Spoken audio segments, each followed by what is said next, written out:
NEET தேர்வுக்கு விலக்கு கோரி மூன்றாவது முறையாக தீர்மானம் நிறைவேற்றி என்ன பயன் என்று அதிமுக பொதுச் செயலாளர் எடப்பாடி பழனிசாமி கேள்வி எழுப்பியுள்ளார். நீட் தேர்வை முற்றிலுமாக ஒழிக்கும் வரை அதிமுகவின் குரல் ஒலித்துக் கொண்டே இருக்கும் என்றும் அவர் தெரிவித்துள்ளார். சமூக வலைதளத்தில் அவர் வெளியிட்டுள்ள பதிவில், நீட் முறைகேடு அம்பலம், பல்வேறு மாநிலங்கள் நீட் எதிர்ப்பு நிலைப்பாட்டை எடுத்திருப்பது அத்தேர்வு ஒழிக்கப்பட வேண்டும் என்பதைதான் குறிப்பதாக கூறியுள்ளார்.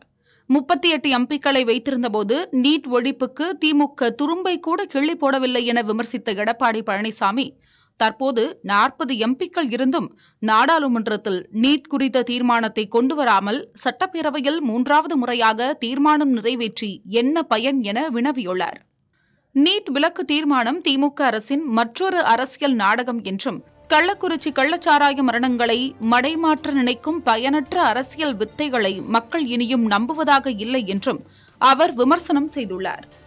நீட் தேர்வை எதிர்த்து சட்டமன்றம், நாடாளுமன்றம், நீதிமன்றம் என அனைத்து தளங்களிலும் எதிர்த்த ஒரே கட்சி அதிமுக என்றும், ஏழை மாணவர்களின் மருத்துவ கனவை சிதைக்கும் நீட் தேர்வு ஒழியும் வரை அதிமுகவின் குரல் ஒலித்துக் கொண்டே இருக்கும் என்றும் எடப்பாடி பழனிசாமி தனது பதிவில் தெரிவித்துள்ளார்.